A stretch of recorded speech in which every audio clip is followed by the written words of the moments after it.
দক্ষিণ চব্বিশ পরগনার বড়কাছারির শিবভূমির কথা তো অনেকেই জানেন। অতি জাগ্রত এই শিবতীর্থ। এছাড়া এর পাশেই এক রয়েছে বিখ্যাত খড়গেশ্বর মন্দির।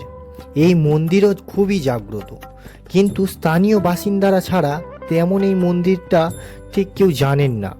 এখানকার শিবলিঙ্গ স্বয়ম্ভু। 80-র দশকেও অঞ্চলটি ছিল জঙ্গলে ভরা।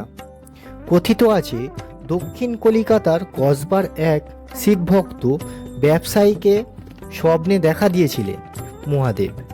তিনি ওই ব্যবসায়ীকে স্বপ্নে জয়রামপুর গ্রামে জঙ্গল পরিষ্কারের নির্দেশ দেন।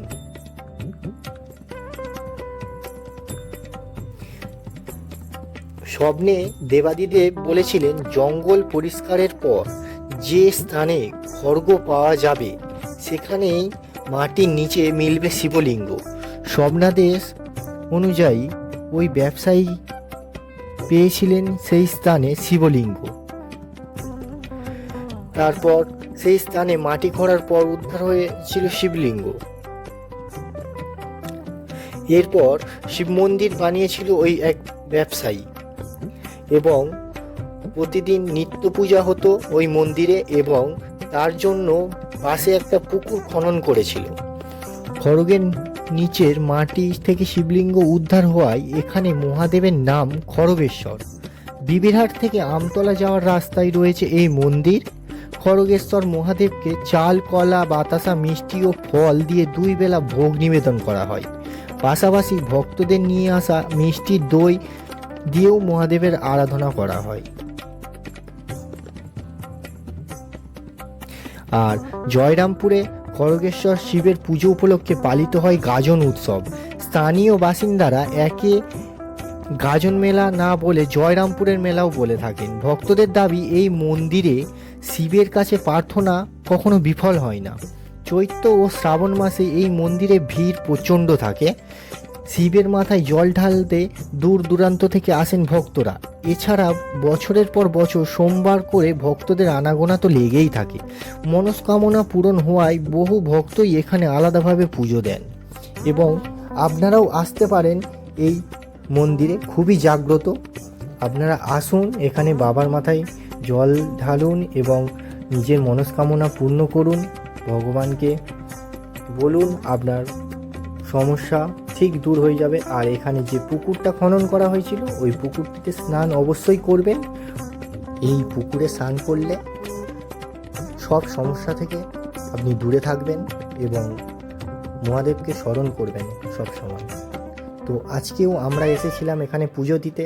আজ শ্রাবণ মাসের 4র্থ সোমবার, যেটা শ্রাবণ মাসের শেষ সোমবার। তো আজ আমরা এখানে বাবাকে দেখতে এসেছিলাম এবং বাবার মাথায় জল ঢালতে এসেছিলাম। আমরা খুব ভালো লেগেছে আমাদের। আপনারাও আসুন, এখানে এসে বাবাকে দর্শন করুন এবং সবাই ভালো থাকবেন। আর আমাদের এখানে পুজো দেওয়া কমপ্লিট হয়ে গেছে। এখান থেকে আমরা যাব বড়কাছারি। বড়কাছারির নামটা নিশ্চয়ই অবশ্যই শুনেছেন আপনারা। এখান থেকে আমাদের প্রায় মন্দির থেকে পুজো দিয়ে বার হতে অনেকটাই লেট হয়ে গেছে। এখন 3টে বাজে। এখান থেকে বড়কাছারি যেতে মিনিমাম বাইকে লাগবে 15 থেকে 20 মিনিট। তো মায়ের দর্শনটা খুবই ভালো লেগেছে আমাদের, এবং বাবাকে তো দেখেছি অবশ্যই। তো আমাদের সাথে চলুন, আপনারাও দেখতে থাকুন। আমরা এখান থেকে বাবা বড়কাছারির মন্দিরে যাব, এবার ওখানে গিয়ে পুজোটা দিয়ে তারপর বাড়িতে রওনা হবো। চলো তো বন্ধুরা, দেখতে থাকুন। আর অবশ্যই আমার এই চ্যানেলটিকে সাবস্ক্রাইব করে দেবেন যদি অবশ্যই ভালো লেগে থাকে।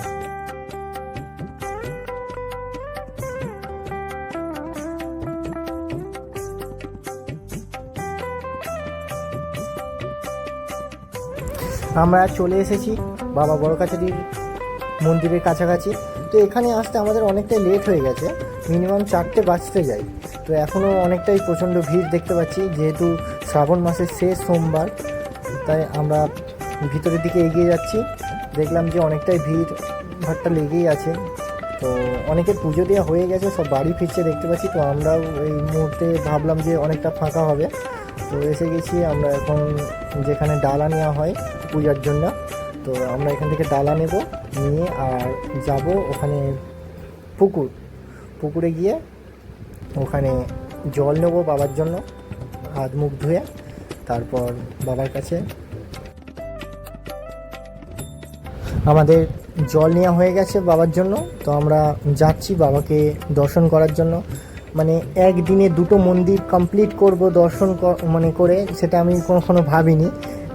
জেদে একটা বসে চলে এসেছিলাম। আর আমার ওয়াইফ অ্যাকচুয়ালি 3টে সোমবার আসতে পারেনি, ওর শরীর অসুস্থ থাকায়। তো লাস্ট সোমবারটা ও বলেছিল যে যাবই। তো একই সাথে দুটো মন্দির দর্শন হলো, খুবই ভালো লাগছে। এমনকি এখানটা দেখলাম অনেকটা ভিড়ই আছে, তো এখনও পর্যন্ত অনেক ভিড় আছে এখন।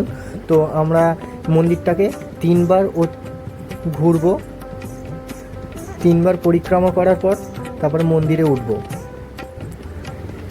মন্দিরের ভিতরে ভিড়টা নিশ্চয়ই লক্ষ্য করেছো তোমরা, অনেকটাই ভিড় হয়ে আছে এখনও পর্যন্ত। আর সবথেকে বড় ব্যাপার হচ্ছে মন্দিরের পাশে যে ঠাকুরগুলো আছে ওইগুলো আমার খুব সুন্দর লাগে। সুন্দর মানে কি, মানে এত সুন্দর উজ্জ্বলতা। আমি সবথেকে বড় কথা হচ্ছে এখানে একটা কালী মায়ের মূর্তি আছে, এই যে কালী মায়ের মূর্তিটা খুব দারুণ। প্লাস গোপাল আছে এখানে, আর এখানে মহাদেবও আছে। আর এই সামনে যে দেখতে পাচ্ছেন, এখানে আমাদের এখানে একটা নিয়ম আছে যে বাচ্চা হওয়ার পর 6 মাস পর তাকে মহাদেবের কাছে আনা হয়।